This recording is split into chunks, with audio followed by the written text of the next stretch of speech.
It's not my business.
All right.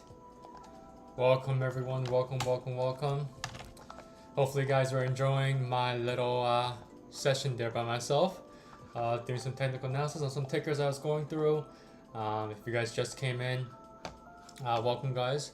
I was just showing some TA that I was doing by myself. But yeah, let's go ahead and start with the markets, specifically futures here. So futures ended with a pretty notable increase in volume with the selling coming in, right? So we may just be looking at a bear flag on the daily time frame for SPY futures. However, okay, I'm also noticing the fact that we do have a broadening wedge, which could be a bottom reversal chart pattern. So if you're able to hold above this 3640 level, the support level, right? 3640, okay, there's a good chance that we can have another reversal higher so that we can see something like this, right? Where we see a movement high like this, and then we make a bottom again, the second bottom, right? So we have first bottom here, or the left bottom, as you guys can call it, and the right bottom or the second bottom. And we can start making a nice long base, okay, where we range from 3640 to 4200, right? And if we do decide to come back to 4200, who knows, it might take longer than usual, or usually if we do see a longer time frame for us to get back to 4200 than what occurred here back in mid-June to mid-July to mid-August, right, where we just kept on climbing up higher and higher and higher and higher until we hit that 4200 level. Okay, so if we do take longer than this, I would expect this climb up higher happening until we hit into the new year of 2023. So that's still a long ways off, right? It's a couple months off. October is right around the corner, right? So if we are able to end September on a positive note, or at the very least slightly in the red, then there's a possibility that we can see a positive or green entry into October as we pivot away from September woes here, right? If you take a look at the weekly time frame, right, or even just a monthly candlestick on September, right, absolutely disgusting. Right, in terms of a candlestick, right? So it's an inverted hammer candlestick to the downside, and ever since 2022 started, we've just been going straight down, right, with big pops to the upside and then immediate rejection to the downside. So October, I'm going to expect a lot more positiveness, right? I explained this to my CFO Stream Watch members earlier this week on Sunday with the private TA video that comes with the CFO Stream Watch newsletter. So if you guys want to take a look at that, the video is still public on my channel, so make sure you guys take a look.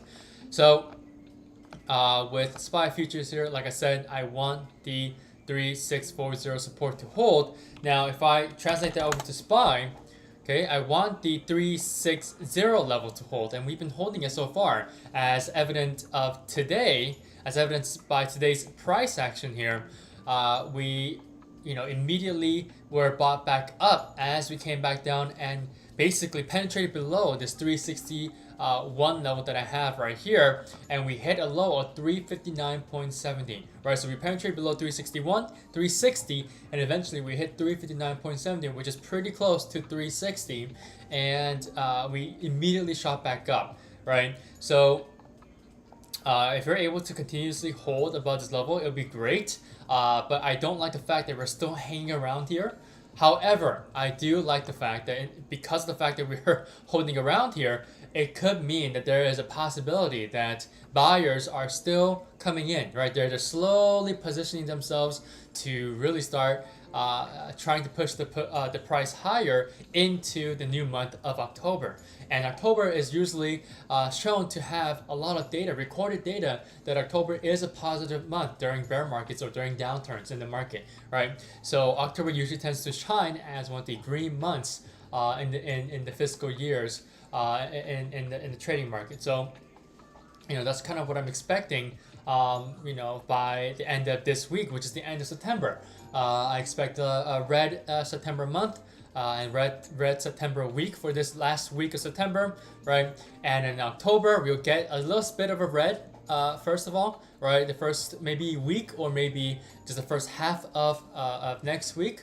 And then we might start turning up the heat with the buyers here as they start reversing the price higher, right? So that's what I'm expecting for tomorrow at the end of September and into next week. Okay, does anyone have questions? If not, we will move on.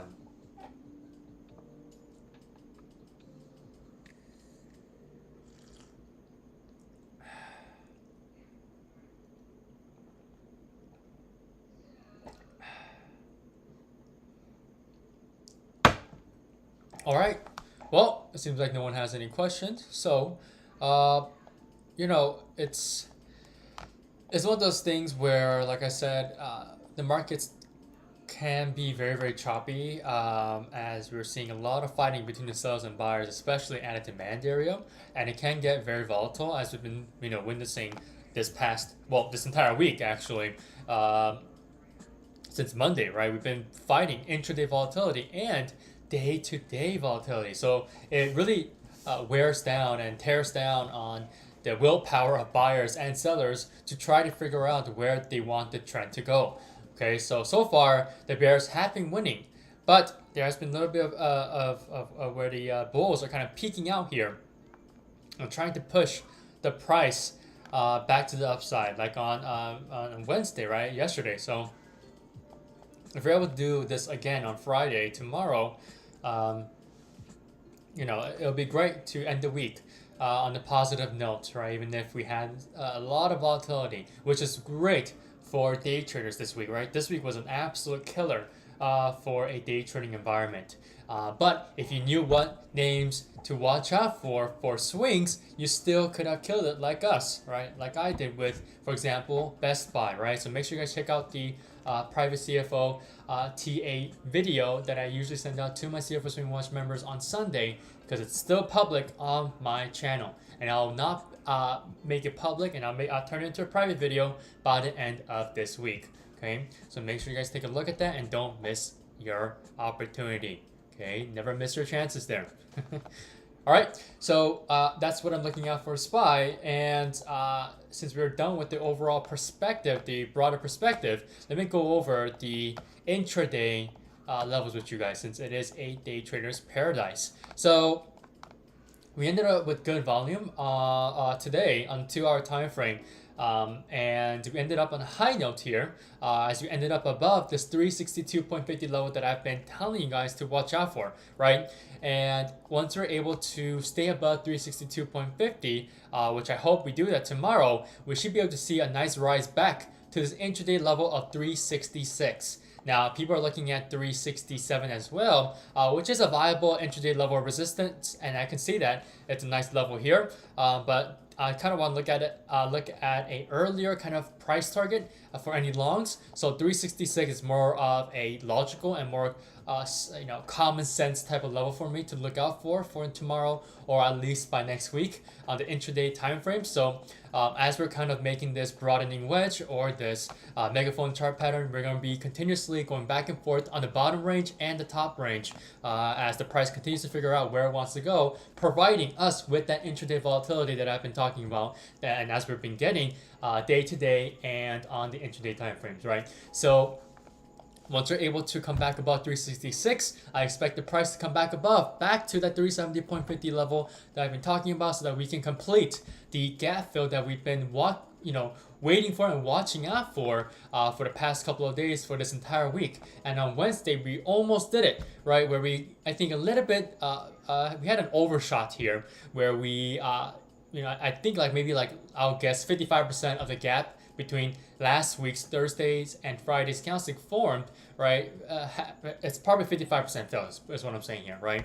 So, we still have 45% left of this gap to be filled until we reach around 374. So watch out for that. This could happen next week. Okay, I'm hoping that SPY fills in the gap that we made today as well, right? This intraday gap fill that we need to fill, right? From Wednesday's close of 370.53 and today's open at 366.81. Right, so we need to go past the opening price of today and end up above the closing price of, or slightly below, actually, below the closing price of Wednesday's 2-hour candlestick here, right? So we need to see a gap fill over here as well. So we have 2 gap fills to be filled, right? These gap downs that are made, okay, from sellers overnight, okay, both were overnight, by the way, because last week's Thursdays and Fridays candlestick that caused the gap down was caused overnight, including today's, right, between Wednesday and Thursday here. So, like I said, guys, and like I've been repeating myself here for multiple times here for you all to remember, gaps are always filled in SPY, right? Gap downs or gap ups, it doesn't matter, they will always be filled. Okay, at some point in time, we're going to expect to see bulls coming in strongly and pushing the price higher until we fill in the gaps that were made by sellers. And if that does happen, what does that usually mean? Well, that means sellers are not going to be in favor here as the price continues to fill in the gap, because the buyers are pushing out. They're basically pushing out the sellers who have created the gaps, right? So, that's kind of my, easy kind of layman's way of thinking this, right? Whenever we are filling in gaps that are caused and made by gap downs, right? These are caused by sellers. So I would imagine that the buyers are pushing out the sellers who are trying to keep this gap open, right? Instead of being filled. Does that make sense? All right, so those are your levels to look out for tomorrow. Definitely make sure you guys take a look at 361 and 360, because those are your crucial levels that you guys should be looking at. Especially 360 to 363 is your broad range, your broad price range that you should be watching out for, since that is the line in the sand area that I've been touting for multiple weeks in the past year so far. And it's really relevant now, since we're now back down at this demand area that we were at previously at the June lows of this year, right? And so as we continue to make new 2022 lows this week, I hope to see some good, bullish, positive trend into October. All right, so that is it for tonight. It's a very short live stream, but for all the people who are watching, or actually people who are coming in now, make sure you guys skip to around 6:30 minutes of this video to hear me start talking about the overall market status here, because before that I was just doing technical analysis to some good music.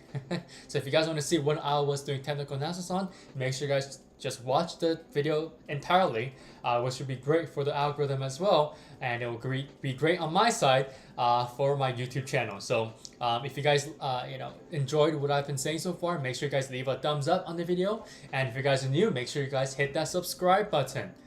Okay, and if you guys aren't in the CFO Stream Watch newsletter, make sure you guys check out the link down below in the description box, where we have, or you guys should be seeing, the 2 discount codes that you guys can use on tiers 3 and tiers 4 for the CFO Stream Watch subscription or membership, whatever you guys want to call it.